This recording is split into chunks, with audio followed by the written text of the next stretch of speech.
지금 굉장히 인기를 얻고 있는 드라마가 있습니다. 사진을 보시면 아마 보신 분도 있고 보지 않으신 분도 있을 텐데 오징어 게임 시즌 2입니다. 이 한국에서의 평가는 좀 호불호가 많이 갈리고 있고 흥행 면에서는 전 세계에서 지금 큰 인기를 얻고 있습니다. 저는 좀 사람들 막 잔인하게 죽이는 이런 드라마를 이렇게 좋아하지는 않아서 사실 보지 않았는데요. 이 시즌 2까지 인기를 끌다 보니까 또 이제 목회자 입장에서는 이제 어쨌든 사람들이 관심 있는 드라마 영화는 때론 제가 맞지 않더라도 좀 보거든요. 시즌 2를 봤습니다. 내용은 되게 간단해요. 사회에서 이제 큰 빚이 있어서 회복이 이제 불가능한 사람들이 이제 큰 돈을 목숨을 담보로 이제 게임에 참여하는 내용인데요. 그 이정재 배우가 맡은 그 성기훈이라는 그 주인공이 좀 인상이 남았습니다. 이 게임에서 우승을 해가지고 456억 원이라는 큰 돈을 이제 받게 됐는데 행복하지 않은 거예요. 게임을 치르면서 친구가 죽고 이 동료가 죽어가는 것을 지켜보면서 어떻게 보면 트라우마를 가지고 살아가고 있었습니다. 그래서 이 게임을 이제 없애겠다고 하는 그런 사명감을 갖게 되었는데요. 여러 상황 속에서 이 성기훈이 다시 그 게임에 이제 참여를 하게 됩니다. 근데 이전에서 이 게임에 우승을 했는데 다시 게임에 참여한다고 해서 더 쉬워진 게 아니에요. 왜냐하면 게임의 내용이 바뀌었습니다. 그리고 이전에 게임에 우승했을 때 이 성기훈이 뭔가 탁월해가지고 우승한 게 아니에요. 세상의 관점 보면 운이고 기독교의 관점에서는 은혜예요. 그렇게 우승을 하다 보니까 어쨌든 다시 이제 게임에 참여하다 보니까 사실은 이제 또 어떻게 보면 죽을 수밖에 없는, 때로는 죽을 수도 있는 그런 상황에 참여를 하게 된 것입니다. 근데 제가 인상 깊었던 게 456억이라고 하는 큰 돈을 벌어서 어떻게 보면 되게 편안하고 안정된 삶을 살 수 있었는데 자기가 경험했던 그 아픔과 그 고통 때문에 그것이 사명이 되어서 그 게임을 없애야겠다고 하는, 그래서 어떻게 보면 자기가 도저히 상대하기 힘든 그런 권력자들을 향해서 싸우는 내용이 시즌 2거든요. 저는 이제 드라마를 보면서 뭐 감독이 어떤 의도를 가지고 만들었는지는 잘 모르겠지만 어떻게 보면 이게 이 현대 사회를 그리고 있는 것이 아닌가? 인간의 생존을 위해서 매일매일 어떻게 보면 그 게임에서 때로는 지고 이기고 그 속에서 계속 살아가고 있는 현대인을 그린 것이 아닌가 생각을 했습니다. 사실 우리가 인생에서 이걸 마치 게임이라고 생각한다면 게임의 특징이 뭡니까? 게임은 계속된다는 거예요. 내가 한 번 이기고 지고 이게 끝나는 게 아니고 계속 게임이 계속된다는 거예요. 그러다 보니까 내가 한 번 게임을 이겼다고 해서 뭔가 보장된 게 아니고 또 다른 게임에 참여하다 보니까 불안한 거예요. 그 한명철 교수가 피로사회라고 하는 책을 오래전에 썼습니다. 피로사회라는 게 핵심이 뭐냐면 성과주의, 비교와 경쟁 속에서 여러 가지 몸과 마음이 지쳐가는 현대인의 사회를 이제 피로사회라고 이제 정의를 내렸는데요. 최근에 이제 불안사회라는 책을 또 썼거든요. 근데 여러분, 피로사회는 불안사회로 갈 수밖에 없습니다. 왜 그렇습니까? 성과와 비교와 경쟁 속에서 마음과 몸이 지친 현대인은 당연히 불안할 수밖에 없거든요. 이 시대를 피로사회, 현대사회라고 규정을 했거든요. 근데 여러분, 이 사회가 피로사회고 또는 불안사회이긴 하지만 그리스도인들은 이런 사회 속에서 피로가 아닌 거기서 회복을 경험하고 불안이 아닌 평안을 경험하는 존재거든요. 그러니까 우리는 그런 싸움 속에서 회복과 이 평안을 누리고 이것을 확보해야 되는 그런 존재, 그런 정체성을 가지고 있는 사람이거든요. 그럼 우리가 어떻게 하면 이런 삶을 살아갈 수 있는가? 오늘 본문을 통해서 살펴보기를 원하는데요. 지금 종말에 대한 가르침이 지금 시작이 됐는데 종말에 대한 가르침을 시작할 때 예수님께서 예언을 하나 하셨습니다. 마태복음 24장 2절 3절인데 대답하여 이르시되 너희가 이 모든 것을 보지 못하느냐?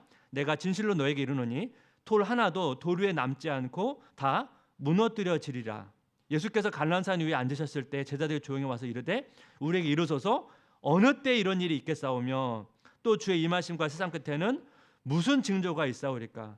두 가지 질문을 했는데 두 번째 질문이 뭐냐면 주의 임하심과 세상 끝에는 무슨 징조가 있습니까?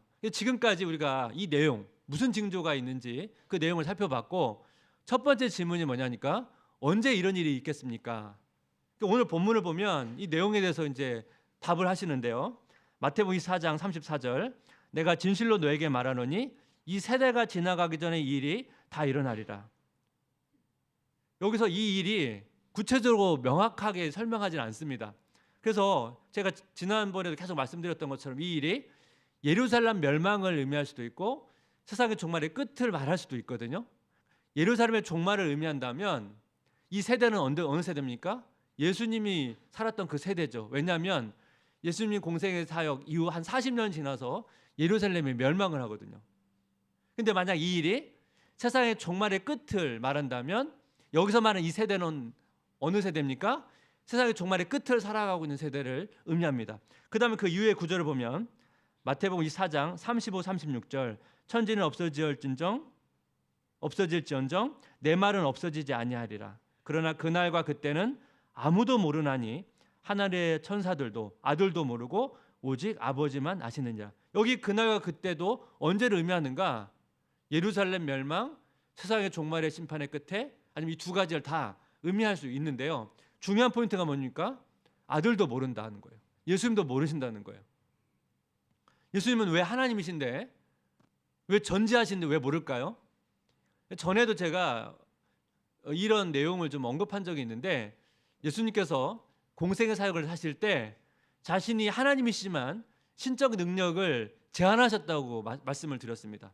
그래서 성부 하나님, 성령 하나님을 의지하면서 하나님의 지혜와 능력을 힘입어서 살았거든요. 그래서 우리가 이런 예수님의 하나님을 의지하는 삶을 본받아야 된다고 말씀을 드렸습니다. 왜냐하면 우리가 예수님께서 신적 능력을 계속 발휘해서 사셨다면 우리가 하나님이 아닌데 어떻게 그걸 예수님을 본받습니까? 예수님께서 신적인 능력을 제한하셨기 때문에 그래서 우리가 예수님의 삶을 본받을 수 있는 거거든요. 그래서 예수님께서 자신의 신적 능력을 제한하셨기 때문에 성부 하나님께서 아버지 뜻을 보여주셔야만 예수님도 알게 되는 거예요. 그래서 모른다고 한 거예요. 그렇다면 여러분 중요한 게 뭐냐면 그럼 예수님을 계속 모르시냐? 그렇지는 않습니다. 공생의 사역 때만 모르고 계신 거지 부활하시고 승천하셔서 하나님의 보좌 우편에서 지금 통치하고 계신데 그 상황에서는 굳이 신적인 능력을 제한하실 필요가 없거든요. 그러니까 모른다고 하는 거는 공생의 사역 그 기간에만 모른다고 답을 하신 거예요. 우리가 주님의 재림이 언제 될지 모르기 때문에 이제 재림을 이제 대비를 해야 되는데 오늘 본문을 보면 이 주님의 재림에 대해서 대비하는 내용을 말씀하면서 지혜로운 자와 어리석은 자를 비교하면서 설명을 합니다. 그리고 지혜로운 자와 어리석은 자를 구분짓는 것이 뭐냐면 주님의 재림에 대해서 어떻게 준비하느냐에 따라서 결정된다는 거예요. 마태복음 24장 45절 48절을 비교해서 보면 45절은 어떻게 되어 있죠? 충성되고 지혜 있는 종이라고 말씀되어 있고 48절은 악한 종이라고 되어 있는데 이 악한 종은 다른 말로 말하면 어리석은 종이라고 설명할 수 있는데 악한 종의 특징이 뭡니까? 주인이 더디 오리라. 주님의 재림을 대비하지 않는 사람을 가리켜서 어리석은 자, 악한 종이라고 이제 얘기하고 있다는 겁니다. 그렇다면 여러분 본문에서 말하는 지혜로운 사람은 어떤 사람이냐? 한마디로 이렇게 설명합니다. 마태복음 24장 42절 44절 그러므로 깨어 있으라. 어느 날에 너희 주가 임하는지 너희가 알지 못함이니라. 너희도 아는 바니 만일 집주인이 도둑이 어느 시각에 올 줄 알았더라면 깨어 있어서 그 집을 뚫지 못하게 하였느니라. 이러므로 너희도 준비하고 있으라. 생각하지 않은 때에 인자가 오리라. 여기 비슷한 표현이 나오는데 깨어 있다, 준비되어 있다 같은 내용이거든요. 도둑이 언제 올지 알면 당연히 여러분 그 도둑이 오는 것을 대비하지 않겠습니까? 그래서 깨어서 준비를 해야 된다는 거예요. 제가 어린 시절에 저희 집에 도둑이 한 2번 정도 들었거든요. 첫 번째는 저희 집이 이제 저희 가족들이 자고 있을 때 왔습니다. 요즘은 아마 이런 도둑이 없을 텐데 옛날엔 쌀 도둑이 있었습니다. 쌀. 근데 저희 집이 쌀이 어디 있었냐면 안방을 통과해서 그 이제 다락 같은 데 있었거든요. 그러니까 저희 안방을 통과해서 다락에 들어가서 쌀을 훔쳐간 거예요. 근데 가족이 아무도 몰랐어요. 그 나중에는 몰랐던 게 다행이다. 그렇게 했거든요. 두 번째는 저희 가족이 집에 아무도 없었을 때 도둑이 들었습니다. 근데 사실 저희 집에 뭐 값비싼 그런 물건은 없었지만 그래도 이제 좀 값이 나가는 물건을 훔쳐간 게 아니고 저도 지금도 미스테리예요. 옷장에 있는 제 옷을 훔쳐갔어요. 근데 제 옷이 뭐 메이커 이런 옷도 아니거든요. 아주 평범한 옷이에요. 도둑이 약간 헷갈린 것 같아요. 아디다스 세 줄이나 저 네 줄이거든요. 지금도 왜 그걸 가져갔는지 입고 있는 옷인데 지금도 제가 그 이해를 못하는데 제 옷을 가져간 걸로 봐서는 나이가 있는 사람이 아니고 어린 좀 청소년 정도의 아이가 들어와서 훔쳐간 거 아닐까. 그래서 이제 그 이후에 막 갑자기 집에 문에 열쇠를 바꾸는 그런 조치를 취했던 기억이 나거든요. 도둑이 여러분 예고를 하지 않고 오지 않습니까? 사실 그렇다고 우리가 집을 늘 지키고 잠을 안 자고 그렇게 우리는 지키지는 않습니다. 그러니까 주님도 예고 없이 오다 보니까 언제 올지 모르지만 계속 우리가 다뤘던 것처럼 징조가 있거든요. 그러니까 징조를 계속 분별하면서 주님의 재림을 대비를 해야 된다는 거예요. 깨어 있어야 된다는 거예요. 준비하고 있어야 된다는 거예요. 근데 이게 약간 추상적인 표현이잖아요.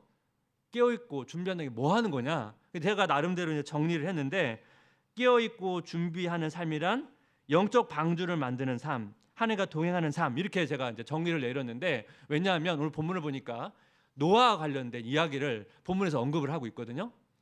마태복음 24장 38절인데 한번 읽어보겠습니다. 홍수 전에 노아가 방주에 들어가던 날까지 사람들이 먹고 마시고 장가들고 시집가고 있으면서 여기 보니까 사람들이 먹고 마시고 장가들고 시집가고 일상적인 표현이에요. 먹고 마시고 결혼하고. 그럼 여러분 노아도 먹지 않았겠습니까? 마시지 않았겠습니까? 결혼하지 않았습니까? 그럼 노아도 했던 일이거든요. 근데 이 단어가 이제 현재형이니까 반복적인 걸 의미해요. 그럼 노아도 이 일을 계속 했단 말이에요. 반복해서. 근데 이게 왜 문제일까요? 이 반복적인 일상이 문제가 아니고 심판된 대비가 없었다는 거예요. 노아는 당연히 자기도 먹고 살아야 되니까 일을 했을 거예요. 그런데 노아는 심판을 대비해서 시간을 내 가지고 방주를 만들었거든요. 근데 여러분 알다시피 방주가 너무 컸기 때문에 이 방주를 만드는데 아주 오랜 시간을 소요했습니다. 우리도 노아처럼 일을 해야 됩니다. 또 일이라고 하는 것은 단순히 생계를 위해서만 하는 건 아니고 부르심이 있거든요. 우리는 이 일을 해야 돼요. 하지만 우리가 일을 하면서 생계만 우리가 목표로 살면 안 되고 노아처럼 일종의 상징적인 의미로 영적인 방주를 만들어야 된다는 거예요. 근데 오늘 본문을 보게 되면 악한 종이나 어떻게 보면 어리석은 종의 특징이 뭡니까? 이런 대비가 없다는 거예요. 마태복음 24장 48절 49절을 보시면 만일 그 악한 종이 마음에 생각하기를 주인이 더디 오리라 하여 49절 동무들을 때리고 술 친구들과 더불어 먹고 마시게 되면 여기도 보면 또 먹고 마시는 얘기가 나오죠. 여러분 친구들과 먹고 마시는 게 왜 잘못입니까? 먹고 마실 수 있죠. 근데 핵심은 뭐냐면 이런 행동을 하게 된 근본적인 그 동기가 뭐냐면 주인이 더디 온다는 거예요. 주인이 나중에 올 것이라고 하는 그 생각이 문제가 있다는 거예요. 주님의 재림을 대비하지 않는 삶, 이것이 문제라는 거예요. 그러니까 이런 삶이 계속될 때 어떤 문제가 생깁니까? 마태복음 24장 40절 41절 그때 두 사람이 밭에 있음에 한 사람은 데려가고 한 사람은 버려둠을 당할 것이요 두 여자가 맷돌질을 하고 있음에 한 사람은 데려가고 한 사람은 버려둠을 당할 것이니라. 여기 보면 중요한 특징이 구분진다는 거예요. 근데 여러분 여기서 보면 무슨 일을 하고 있었습니까? 밭에서 일을 하고 있고 맷돌을 갈고 있거든요. 그러니까 지금으로 말하면 집안일을 하고 있고 직장 생활을 하고 있는 상황에서 주님이 오신다는 거예요. 갑작스럽게 이렇게 온다는 거예요. 시한부 종말론자들이 생각하는 것처럼 여러분 산속에서 기도원에서 주님을 기다리는 게 아닙니다. 시험 날짜를 받아놓고 뭐 시험을 대비하듯이 우리가 주님의 재림을 준비하지 않는다는 거예요. 주님의 재림은 우리가 집안일을 하다가 회사에서 일을 하고 있는데 주님의 그렇게 다시 오실 수 있다는 거예요. 그래서 어떻게 해야 된다고요? 늘 준비되어 있었다는 거예요. 노아가 생계를 위해서 일하면서 틈틈이 방주를 만들었던 것처럼 우리도 그 틈틈이 그런 영적 방주를 만드는 작업을 해야 된다는 것입니다. 그래서 이런 준비를 계속 안 하는 사람들에게 나타나는 그 결과를 이렇게 얘기합니다. 마태복음 24장 50절 51절 생각하지 않는 날 알지 못하는 시각에 그 종의 주인이 이르러 엄히 때리고 외식하는 자가 받는 벌에 처하리니 거기서 슬피 울며 이를 갈리라. 여기서 보니까 악한 종, 어리석은 종의 특징을 외식하는 자로 또 다시 표현을 했는데 외식하는 자가 받는 처벌이 뭡니까? 슬피 울며 이를 간다. 이게 성경에 보면 여러 번 이제 많이 나오는데 이게 지옥에 대한 표현이거든요. 그럼 외식한다는 게 뭡니까? 외식한다는 건 뭐뭐 한 채 한다는 거거든요. 그러니까 우리로 말하면 믿는 채 한다는 거예요. 그러니까 실제 믿음은 없는 거예요. 그러니까 주님의 재림을 준비하지 않고 계속적으로 자기 마음대로 계속 산다고 한다면 그 사람이 가지고 있는 그 믿음이 진실된 믿음이냐겠냐는 거예요. 그 믿음을 점검해 보라는 거예요. 여러분 깨어 있어야 된다는 표현이 성경의 신학에 굉장히 여러 번 등장하는데 요한계시록을 보면 이렇게 설명되어 있습니다. 계시록 16장 15절 보라 내가 도둑같이 오리니 누구든지 깨어 자기 옷을 지켜 벌거벗고 다니지 아니하며 자기의 부끄러움을 보이지 아니하는 자는 복이 있도다. 깨어있지 못한 자를 뭐라고 말합니까? 벌거벗고 다니는 사람. 이 벌거벗고 다닌다는 것은 영적 나태함을 보통 설명하는 비유적 표현입니다. 영적으로 나태하다는 것은 벌거벗고 다닌다는 거예요. 그만큼 자기가 벌거벗은 줄을 모른다는 거겠죠. 깨어있는 사람은 뭐라고 표현합니까? 자기 옷을 지킨대요. 그럼 여러분 요한계시록에서 이 자기 옷을 지킨다는 것은 무슨 의미를 말할까요? 요한계시록의 내용을 이렇게 훑어보면 이 본문에서 옷을 지킨다는 것은 그 당시 우상 숭배가 있었을 때 이 우상에 굴복하지 않는 삶을 설명하는 표현입니다. 하나님보다 더 사랑하는 것을 만들지 않는 것, 하나님보다 더 사랑하는 것, 그것을 덜 사랑하는 것, 이게 뭐라고요? 옷을 지키는 거라는 거예요. 그렇다면 여러분 본문에서 말하고 있는 깨어있는 거, 준비하는 삶, 영적 방주를 만드는 삶, 뭘 의미합니까? 이 영적 우상에 굴복하지 않는 삶, 영적 우상에 굴복하지 않고 거룩함을 추구하는 삶, 이것이 바로 이제 하나님과 동행하는 삶을 말하는 거겠죠. 이것이 우리의 삶 가운데 늘 준비되어 있어야 하는 거예요. 왜 이것이 이렇게 중요하냐면 여러분 어떤 측면에서 한국이 기독교 역사가 그렇게 길질 않지만 엄청난 급성장을 이루다가 지금 굉장히 좀 침체기에 있는데 늘 여러분 이런 설문조사 내용을 들어보실 텐데 제가 최근에 이제 나온 조사를 보고 약간 제가 충격을 받았습니다. 한국인 대상으로 이제 종교 호감도 조사를 했는데 불교와 천주교는 50% 정도 되고요. 기독교는 14%인데 그 다음에 내가 놀란 게 뭐냐면 원불교보다 더 밀린다는 거예요. 14%. 종교에 대한 호감도 말고 이제 종교인에 대한 호감도도 있었거든요. 기독교인에 대한 호감도는 13%예요. 기독교에 대한 호감도보다 1%도 적어요. 그만큼 우리가 종교에 대한 호감도도 떨어지고 기독교인에 대한 호감도도 좀 떨어지고 있다는 거예요. 그래서 그 이유를 이제 물어봤는데 기독교인의 답변이 있고 비기독교인의 답변이 있는데 한번 제가 보겠습니다. 기독교인의 답변은 부패가 32.5%, 사회적 책임 결여가 18%, 지나친 전도가 15%, 독선 14%, 차별과 혐오성 발언이 9%. 그다음에 비기독교인의 답변인데 첫 1위가 좀 다릅니다. 지나친 전도가 31%. 아무래도 막 이제 길거리나 지하철에서 예수천당 불신조 이렇게 하는 것들이 이제 현대인에게 있어서는 좀 굉장히 이게 지나치다고 생각하겠죠. 부패가 25%, 차별과 혐오 발언이 13%입니다. 기독교인과 비독교는 순위는 다르지만 전체적으로 어떤 공통된 특징이 있습니까? 순위만 다르지만 이유에 있어서는 비슷한 면들이 많이 있다는 것입니다. 이게 현실이라는 거예요. 제가 이 설문조사를 생각하다가 떠오른 인물이 이제 사사 입다거든요. 이 입다는 좀 가정적 배경으로는 좀 아픔이 있습니다. 어머니가 기생이고 그렇게 이제 태안생하다 보니까 그 형제들 사이에서 차별을 받고 어떻게 거의 쫓겨나다시피 해가지고 도시라고 하는 지역에 가서 그 도적대의 우두머리가 됩니다. 그 당시에 이제 암몬이 이스라엘을 계속 괴롭혔거든요. 이 이스라엘 장로들이 입다에 가가지고 도와달라고 합니다. 당신이 전쟁에 승리하면 이스라엘 지도자로 세우겠다고. 그래서 이제 입다가 이제 전쟁에 참여하게 되는데요.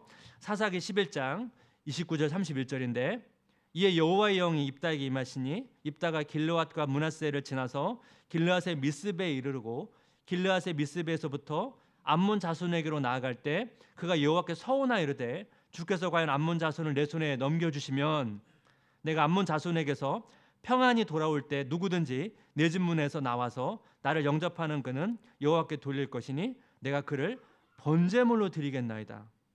지금 여러분 서원을 했는데 먼저 여호와의 영이 임했어요. 이 은혜를 받은 거예요.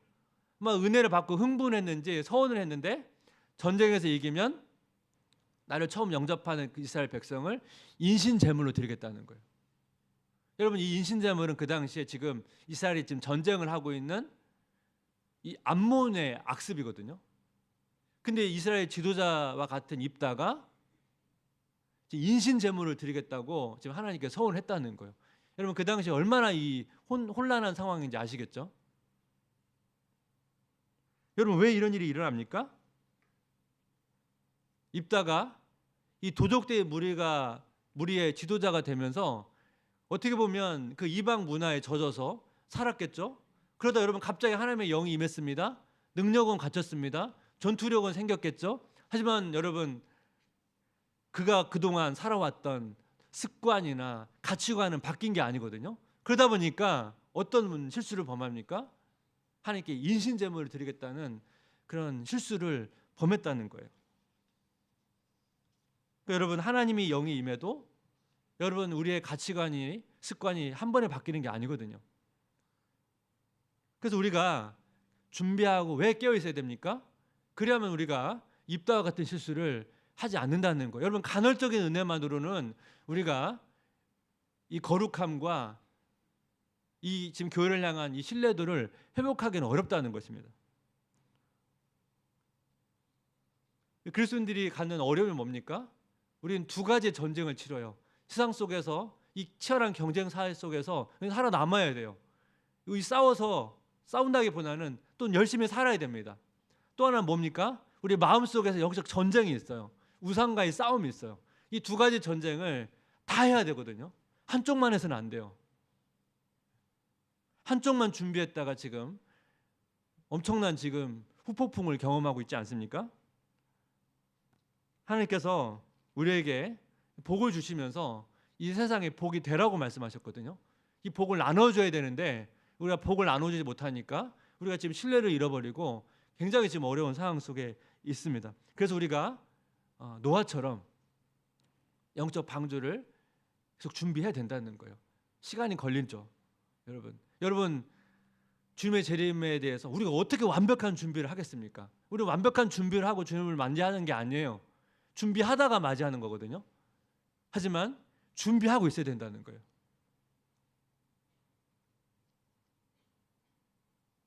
여러분 노아도 방주를 지을 때 주변 사람들로부터 신뢰를 받지 않았습니다. 조롱을 받았고, 그러니까 우리가 여러분 이게 어려운 게 뭐냐면 우리가 세상 사람부터 신뢰를 받기 위해서 굉장히 갈등이 있어요. 저도 직장생활 하면서 그들과 마음을 좀 맞추고 그들과 친해지려고 하다 보니까 굉장히 선택의 기로가 있어요. 때로는 이게 타협하는 건가? 그런 갈등들이 있단 말이에요. 그런 과정에 있다 보니까 우리가 늘 고민해요. 어떻게 선택을 해야 되는지. 사실 그래서 우리가 깨어 있어야 되고 준비를 해야 된다는 거예요. 노아는 세상 사람들과 다른 길을 걸어갔죠. 그래서 때로는 그들로부터 뭔가 마음을 얻기보다는 염려와 조롱을 받으면서 어떻게 힘든 길을 걸어갔지만 그 길을 계속 묵묵히 갔던 것처럼 우리도 그런 길을 가야 된다는 것입니다. 근데 우리가 이런 영적 방주를 준비하는 과정에서는 여러분 방주를 만드는 게 여러분 쉽겠습니까? 하지만 그 일에는 세상 사람들이 알지 못하는 은혜와 기쁨이 있다는 것입니다. 우리가 이거를 경험해야만 우리가 계속 깨워서 준비하는 이 삶을 지속해 갈 수 있거든요. 그래서 우리가 이 말씀을 좀 기억했으면 좋겠는데 이사야 60장 1절 3절인데 한번 같이 한번 큰 목소리로 한번 읽어보겠습니다. 일어나라 빛을 발하라 이는 내 빛이 이르렀고 여호와의 영광이 내 위에 임하였음이니라. 보라 어둠이 땅을 덮을 것이며 캄캄함이 만민을 가리려니와 오직 여호와께서 내 위에 임하실 것이며 그의 영광이 내 위에 나타나리니 나라들은 내 빛으로 왕들은 비치는 내 광명으로 나아오리라. 일어나라 빛을 발하라. 약속의 말씀 아닙니까? 하나님께서 우리에게 그 은혜의 빛을, 이 영광의 빛을 우리에게 비추시고 열방에 비추세요. 또 이 열방을 향해 우리를 통해서 그 빛을 비추기를 원하세요. 아브라함에게 말씀하신 것처럼 네가 세상 가운데 복이 되라고 말씀하신 것처럼 우리를 통해서 그 복을 나눠주기를 원하시거든요. 그러려면 어떻게 됩니까? 우리가 먼저 그 영광의 빛을 경험해야 됩니다. 제가 지난 한 주 동안 그 제 마음에 머물렀던 그 기도문이 있었거든요. 제가 이 기도문이 왜 이렇게 내 마음에 머물지 생각해 보니까 제가 그동안 오랜 시간 동안 자주 했던 기도랑 연결이 되기 때문에 그렇습니다. 제가 한번 그 기도문을 한번 읽어보겠습니다. 로버트 호커 목사님의 기도인데요. 존귀하신 구속자시여 내게 자주 찾아오셔서 주님 은혜의 말씀을 허락해 주소서. 주의 지혜롭고 자비하신 섭리 가운데서 내가 질병과 고난과 시련을 겪게 될 때도 주께서 내 곁에 함께 계셔 주소서. 내 마음속에 주님을 향한 아름다운 기억들이 떠나지 않게 하소서. 그리하시면 온갖 슬픔 속에서도 주님의 위로가 내 영혼을 새롭게 할 것입니다. 제가 예전에 그런 기도 많이 했거든요. 주님, 제가 주님의 은혜를 못 받는 건 아닌데 여러분 간헐적으로 받는 이 은혜만으로는 내가 살 수가 없습니다. 근데 거룩함을 유지하기도 어렵고 주님 내가 주님께 맡긴 사명을 내가 감당할 수 없습니다. 이 간헐적인 은혜 말고 더 자주 가능하면 매일매일 지금 은혜를 경험하면 좋겠습니다. 그 기도문이랑 연결되지 않습니까? 내게 자주 찾아오셔서 주님 은혜의 말씀을 허락해 주셔서 우리 마음 가운데 얼마나 근심과 걱정이 많습니까? 근데 여기 보니까 내 마음속에 주님을 향한 아름다운 기억들이 떠나지 않게 하소서. 이 기도 안에 뭐가 있습니까?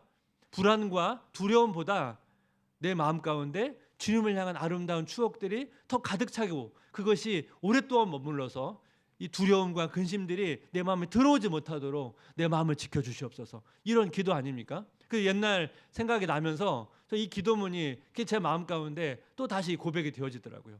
여러분 한 주간 동안 여러분 그 은혜를 사모하면 좋겠습니다. 주님 제가 일어나서 빛을 발하고 싶은데 먼저 주님 그 빛을 내 영혼에 비추어 주시되 자주 비추어 주시고 그 비추어진 빛이 내 마음 가운데 가득 차서 이 피로하고 이 불안한 사회 속에서 이 평안과 이 회복을 경험하는 한 주간이 될 수 있도록 은혜를 달라고 그렇게 은혜를 구하시면서 그 은혜를 누리시기를 주님의 이름으로 기도하고 축복합니다. 우리 같이 한번 이 찬양으로 나갔으면 좋겠거든요. 이 밤이나 낮이나 이 가사를 묵상하면서 우리 믿음의 고백으로 이렇게 나가면 좋겠습니다. 나의 소망 되신 주, 나의 소망 되신 주, 주를 바라봅니다. 주를 바라봅니다. 다시 오실 나의 왕, 다시 오실 나의 왕 예수, 주를 간절히 기다립니다. 주를 기다립니다. 밤이나 낮이나 밤이나 낮이나 어제나 오늘도 영원히 주만 찬양해. 영원히 주만 찬양해.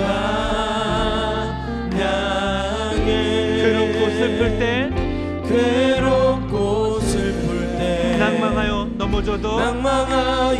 넘어져도 언제나 주만 찬양하겠네. 언제나 주만 찬양하겠네. 되신 주, 나의 소망 되신 주, 간절하게 주를 바라봅니다. 주를 바라봅니다. 다시 오실 나의 왕, 다시 오실 나의 왕 예수, 주를 기다립니다. 주를 기다립니다.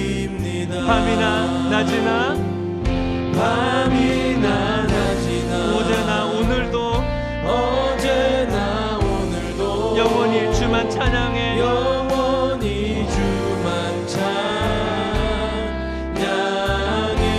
괴롭고 슬플 때, 괴롭고 슬플 때, 낭망하여 넘어져도 낭망하여 넘어져도 언제나 주만 찬양하겠네. 언제나 주만 찬양하겠네. 우리 다시 한번 찬양합니다.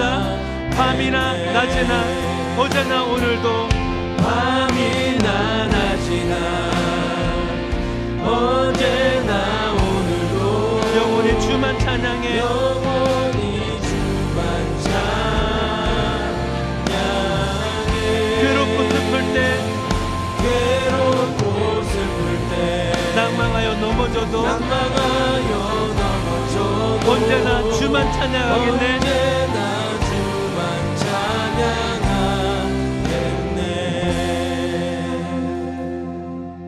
우리 한번, 만약 주님께서 지금 우리에게 내가 지금 만약 온다면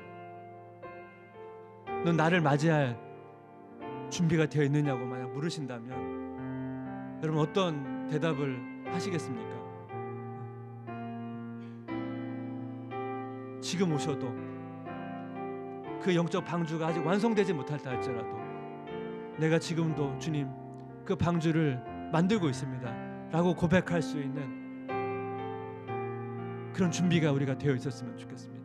여러분 이 찬양 가사처럼 주님 저에게 자주 찾아오셔서 때로는 밤이나 때로는 낮이나 때로는 잠에서 깨었을 때 오늘 내가 묵상한 말씀, 어제 묵상한 말씀, 지난주에 묵상한 말씀, 오래전에 묵상했던 말씀이 떠오르고 때로는 주님과의 추억이 우리 안에 떠올라서 우리 안에 불안과 염려가 우리 마음을 차지하는 게 아니고 주님과의 추억, 주님과의 그 은혜의 말씀들이 내 마음을 가득 채우는 그런 은혜를 더 자주 더 풍성히 경험할 수 있도록 은혜를 베풀어 주옵소서.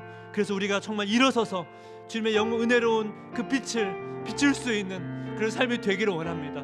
우리 가정 가운데, 우리 일터 가운데, 우리 교회 가운데 너무나 힘들고 이 절망적인 이 민족의 상황 가운데 주님 오셔서 빛을 비춰주시고 이 부흥과 회복을 경험할 수 있도록 은혜를 내려달라고 간절한 마음으로 함께 같이 기도하기를 원합니다.